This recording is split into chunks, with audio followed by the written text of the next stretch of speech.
Hi friends, welcome to சிந்தை jobs. இன்றைக்கி என்ன பார்க்க போகிறோம் அப்படின்னா, தேசிய நலவாழ்வு குழுமத்தின் கீழ் துணை சுகாதார நிலையத்திலேருந்து வேலைவாய்ப்புக்கான அறிவிப்பு வந்து கொடுத்துருக்குறாங்க. இதில் வந்து பல்வேறு பணிகளுக்கான அறிவிப்புகள் வந்து இதில் வந்து ரிலீஸ் பண்ணியிருக்கிறாங்க. இந்த பணிகளுக்கு அப்ளை பண்ணுறதுக்கான லாஸ்ட் டேட் அப்படின்னு பார்த்தோம்னா 15/7/2024 தான் அப்ளை பண்ணுறதுக்கான லாஸ்ட் டேட்டுன்னு கொடுத்துருக்குறாங்க.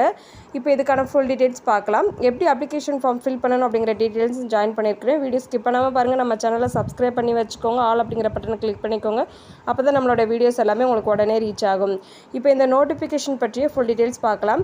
இது வந்து சிவகங்கை மாவட்டத்திலிருந்து ரிலீஸ் பண்ணியிருக்கிறாங்க. மாவட்ட நலச்சங்கம், சிவகங்கை மாவட்டம், மருத்துவம், மக்கள் நல்வாழ்வுத்துறையிலிருந்து ரிலீஸ் பண்ணியிருக்கிறாங்க. சிவகங்கை மாவட்டத்தில் தேசிய நலவாழ்வு குழுமத்தின் கீழ் துணை சுகாதார நிலையம், நலவாழ்வு மையம், நகர் நலவாழ்வு மையம் மற்றும் நகர்ப்புற ஆரம்ப சுகாதார நிலையங்களில் உள்ள கீழ்கண்ட காலி பணியிடங்களில், அதாவது ஒரு 4 இதில் வந்துட்டு அனௌன்ஸ் பண்ணியிருக்கிறாங்க. 4 டைப்ஸ் ஆஃப் ஜாப் வந்துட்டு இது வந்து ஒப்பந்த அடிப்படையில் தான் ஃபில் பண்ணுறாங்க. இந்த வேக்கன்சியை வந்துட்டு அப்ளை பண்ணுறதுக்கான டேட் அப்படின்னு பார்த்தோம்னா 1/7/2024 இருந்து 15/7/2024 அன்று மாலை 5 மணி வரைக்கும் வரவேற்கப்படுகிறது அப்படின்னு சொல்லி கொடுத்துருக்குறாங்க. அதுக்குள்ளே நீங்கள் அப்ளை பண்ணணும் அப்படின்னு நினச்சிங்கன்னா அப்ளை பண்ணிக்கலாம்னு சொல்லி கொடுத்துருக்குறாங்க. இப்போ அதுக்கான ஃபுல் டீட்டெயில்ஸ் பார்க்கலாம். பதவியோட பெயர் அப்படின்னு பார்த்தோம்னா இடைநிலை சுகாதார பணியாளர் அப்படின்னு சொல்லி கொடுத்துருக்குறாங்க. ஃபஸ்ட்டு இதுக்கான வேக்கன்சி அப்படின்னு பார்த்தோம்னா 3 வேக்கன்சி வந்து அனௌன்ஸ் பண்ணியிருக்கிறாங்க. இவங்களுக்கான கல்வி தகுதி அப்படின்னு பார்த்தோம்னா செவிலியர் பட்டய படிப்பு அல்லது இளங்கலை செவிலியர் பட்டம், பிஎஸ்சி நர்சிங் சொல்கிறாங்க, மற்றும் தமிழ்நாடு செவிலியர் மற்றும் தாதியர் குழுமத்தில் பதிவு செய்யப்பட்ட ஒருங்கிணைந்த பாடத்திட்டத்தில் வந்து முடிச்சிருக்கணும்னு சொல்லி கொடுத்துருக்குறாங்க. இவங்களுக்கான மாத ஊதியம் பார்த்தோம்னா 18,000 சொல்லி கொடுத்துருக்குறாங்க. அடுத்து இரண்டாவது பார்த்தோம்னா செவிலியர் அப்படின்னு கொடுத்துருக்குறாங்க. இவங்களுக்கான வேக்கன்சி வந்து 2 வேக்கன்சி வந்து அனௌன்ஸ் பண்ணியிருக்கிறாங்க. இவங்களுக்கும் அதே சேம் குவாலிஃபிகேஷன் தான் அனௌன்ஸ் பண்ணியிருக்கிறாங்க. இடைநிலை சுகாதார பணியாளருக்கு என்ன குவாலிஃபிகேஷனோ அதே குவாலிஃபிகேஷன் தான் செவிலியர் அப்படிங்கிற பணிக்கும் வந்து கொடுத்துருக்குறாங்க.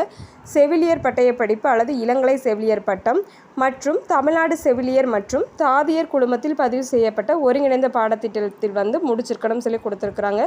இவங்களுக்கான மாத ஊதியமும் 18,000 அப்படின்னு சொல்லி மென்ஷன் பண்ணியிருக்கிறாங்க. அடுத்து மூன்றாவது பார்த்தோம்னா துணை செவிலியர் அப்படிங்கிற பணி கொடுத்துருக்குறாங்க. இவங்களுக்கு வந்து 1 வேக்கன்சி வந்து அனௌன்ஸ் பண்ணியிருக்கிறாங்க. இவங்களுக்கான கல்வி தகுதி அப்படின்னு பார்த்தோம்னா +2 with 2 years auxiliary nurse midwife course and Tamil Nadu nurses and midwives council வழங்கிய பதிவு சான்றிதழ் இது எல்லாமே அவங்கள்ட்ட இருக்கணும்னு சொல்லி கொடுத்துருக்குறாங்க. இவங்களுக்கான மாத ஊதியம் அப்படின்னு பார்த்தோம்னா 14,000 வந்து கொடுத்துருக்குறாங்க. அடுத்து 4வது பணி பார்த்தோம்னா மருத்துவமனை பணியாளர் அப்படின்னு சொல்லி கொடுத்துருக்குறாங்க. இவங்களுக்கான வேக்கன்சி பார்த்தோம்னா 2 வேக்கன்சி வந்து அனௌன்ஸ் பண்ணியிருக்கிறாங்க. இவங்களுக்கான கல்வி தகுதி அப்படின்னு பார்த்தோம்னா குறைந்தபட்ச கல்வி தகுதி 8ஆம் வகுப்பு தேர்ச்சி பெற்றிருக்க வேண்டும் சொல்லி கொடுத்துருக்குறாங்க மற்றும் எழுத படிக்க தெரிந்திருக்க வேண்டும் சொல்லி மென்ஷன் பண்ணியிருக்கிறாங்க. இவங்களுக்கான மாத ஊதியம் அப்படின்னு பார்த்தோம்னா 8,500 அப்படின்னு சொல்லி இதில் மென்ஷன் பண்ணியிருக்கிறாங்க. சப்போஸ் நீங்கள் அப்ளை பண்ண போகிறீங்க அப்படின்னா ஃபுல் டீட்டெயில்ஸையும் கேர்ஃபுல்லாக ரீட் பண்ணி பார்த்துட்டு அதுக்கப்புறம் வந்து நீங்கள் அப்ளை பண்ணுங்கள். எந்த ஒரு ஜாப்க்கு அப்ளை பண்ணும்போதும் ஃபுல் இன்ஸ்ட்ரக்ஷனையுமே கேர்ஃபுல்லாக ரீட் பண்ணிவிட்டு அதுக்கப்புறம் அப்ளை பண்ணுங்கள். அடுத்து அனுப்ப வேண்டிய முகவரி அப்படின்னு கொடுத்துருக்குறாங்க. ஃபுல் அண்ட் ஃபுல் வந்து ஆஃப்லைனில் தான் அப்ளை பண்ணுற மாதிரி கொடுத்துருக்குறாங்க. இதுக்கான அட்ரஸ் கொடுத்துருக்குறாங்க.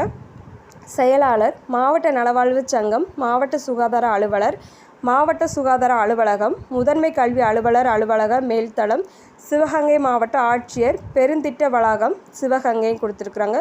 தொலைபேசி எண் கொடுத்துருக்குறாங்க. உங்களுக்கு எதுவும் டவுட் இருந்துச்சுன்னா இந்த நம்பருக்கு நீங்கள் காண்டாக்ட் பண்ணி ஃபுல் டீட்டெயில்ஸ் கேதர் பண்ணிக்கலாம். அடுத்து சில குறிப்புகள் வந்து கொடுத்துருக்குறாங்க. என்னென்னு பார்த்துலாம். விண்ணப்ப படிவம் சிவகங்கை மாவட்ட வலைதளம். இந்த அப்ளிகேஷன் ஃபார்ம் வந்து எங்கே கிடைக்கும் அப்படின்னா இந்த வெப்சைட் கொடுத்துருக்குறாங்க. இந்த வெப்சைட்லேயும் போய் நம்ம டவுன்லோட் பண்ணிக்கலாம். வேலைவாய்ப்பு பிரிவில் பதிவிறக்கம் செய்து கொள்ளலாம். மேலும் சிவகங்கை மாவட்ட சுகாதார அலுவலகத்திலும் வந்து விண்ணப்பங்கள் வந்து பெற்றுக்கொள்ளலாம் சொல்லி கொடுத்துருக்குறாங்க.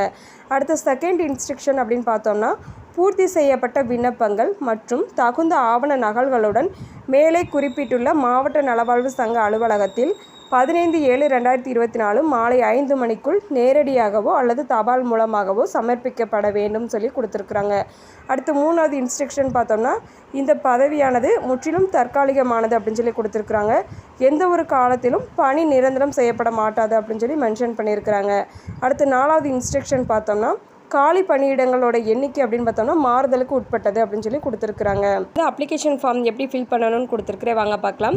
இப்போ வந்து ஒரு 4 விதமான பணி பார்த்தோம். இதில் வந்து நீங்கள் எந்த இதுக்கு அப்ளை பண்ண போகிறீங்களோ அதை வந்து இதில் மென்ஷன் பண்ணணும். அடுத்து ரீசெண்ட் டைமில் உள்ள பாஸ்போர்ட் சைஸ் ஃபோட்டோ வந்து இந்த ரைட் கார்னரில் வந்து பேஸ்ட் பண்ணணும். அப்ளிகண்ட் நேம் கேட்டிருக்காங்க. ஃபஸ்ட்டு யார் அப்ளை பண்ணுறீங்களோ அவங்களோட நேம் வந்து உங்களோட சர்டிஃபிகேட்டில் என்ன நேம் இருக்குமோ அதை அப்படியே இதில் ஃபில் பண்ணிடுங்க. அடுத்து ஃபாதர்ஸ் நேம் கேட்டிருக்காங்க, உங்களோட அப்பா பேர் வந்து கொடுத்துருங்க. அடுத்து டேட் ஆஃப் பர்த் கேட்டிருக்காங்க, உங்களோட பர்த் சர்டிஃபிகேட்டில் உள்ளது அப்படியே கொடுத்துருங்க. அடுத்து உங்களோட ஏஜ் என்ன அப்படின்னு சொல்லி கேட்டிருக்காங்க, உங்களோட ஏஜை வந்து இதில் மென்ஷன் பண்ணிடுங்க. அடுத்து எஜுகேஷ்னல் குவாலிஃபிகேஷன் கேட்டிருக்காங்க, நீங்கள் என்ன படிச்சிருக்கிறீங்க அப்படிங்கிறத வந்து இதில் மென்ஷன் பண்ணணும். அடுத்து டோட்டல் மார்க்ஸ் ஆப்டெயின்ட் அதாவது ஓவரால் மார்க் ஷீட் இருக்கும் இல்லையா, அதுலேருந்து பெர்சன்டேஜ் வந்து என்ன செய்யணும் அப்படின்னா இதில் எழுதணும்னு சொல்லி கொடுத்துருக்குறாங்க. அடுத்து கம்யூனிட்டி கேட்டிருக்காங்க, உங்களோட கம்யூனிட்டி என்ன அப்படிங்கிறத வந்து இதில் எழுதணும். அடுத்து வந்து நம்ம இப்போ இருக்கிற அட்ரஸ் வந்து கேட்டிருக்காங்க, அந்த அட்ரஸை கொடுத்துருங்க. அடுத்து பெர்மனண்ட் அட்ரஸ் கேட்டிருக்காங்க, பெர்மனண்ட் அட்ரஸுமே இதில் கொடுத்துருங்க. சப்போஸ் ரெண்டும் சேம்னா ரெண்டும் சேம்னு 2 பாக்ஸ்லேயுமே ஒரே அட்ரஸை ஃபில் பண்ணிடலாம். அடுத்து 10th பார்த்தோம்னா ஆதார் கார்டு நம்பர் கேட்டிருக்காங்க, அந்த 12 டிஜிட் நம்பரை வந்து இதில் மென்ஷன் பண்ணணும். அது மாதிரி நம்ம அந்த ஜெராக்ஸ் எல்லாமே அனுப்புவோம் இல்லையா, அதுலேயுமே ஆதார் கார்டு ஜெராக்ஸ் வந்து அனுப்பணும். அடுத்து ஃபோன் நம்பர் கேட்டிருக்காங்க, நீங்கள் யூஸ் பண்ணுற மொபைல் நம்பர் கொடுத்துருங்க. அடுத்து 12வது பார்த்தோம்னா இமெயில் ஐடி கேட்டிருக்காங்க, இஃப் அவைலபிள், அதாவது நீங்கள் அவைலபிளாக உள்ள மெயில் ஐடி வந்து கொடுக்கணும், இதில் அதை ஃபில் பண்ணிடுங்க. அடுத்து 13 பார்த்தோம்னா ப்ரியாரிட்டி, ஏதாச்சும் உங்களுக்கு ப்ரியாரிட்டி இருக்குது அப்படின்னா அதை வந்து இதில் மென்ஷன் பண்ணணும் என்ன அப்படிங்கிறது வந்துட்டு. அடுத்து உங்களோட சைன் கொடுத்துருங்க. டேட்டு பிளேஸ் வந்து கேட்டிருக்காங்க, அதை கரெக்டாக ஃபில் பண்ணிடுங்க. அடுத்து சில இன்ஸ்ட்ரக்ஷன் கொடுத்துருக்குறாங்க, நம்ம என்னெல்லாம் ஜாயின் பண்ணி அனுப்பணும் அப்படிங்கிற டீட்டெயில்ஸ் கொடுத்துருக்குறாங்க, வாங்க பார்க்கலாம்.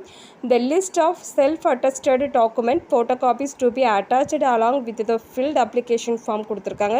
ஃபர்ஸ்ட் பார்த்தோம்னா 2 recent passport size colour photograph வந்து கேட்டிருக்காங்க.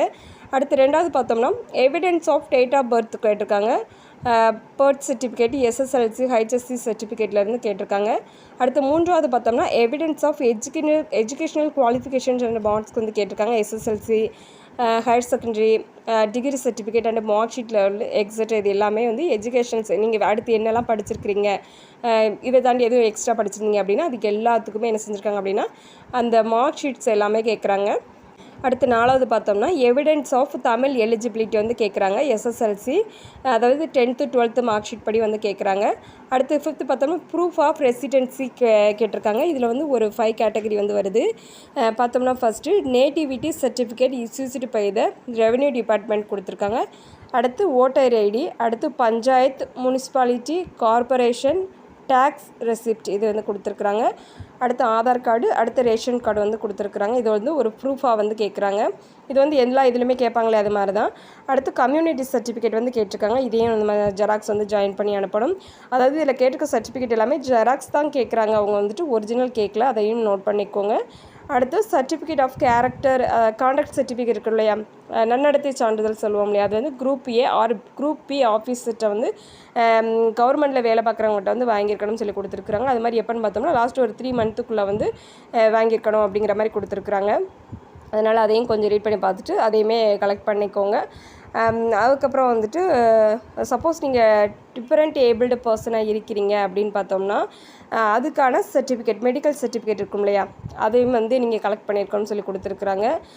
ஒர்க் எக்ஸ்பீரியன்ஸ் இருக்குது அப்படின்னா அதுக்கான சர்டிஃபிகேட் வந்து ஜாயின் பண்ணணும்.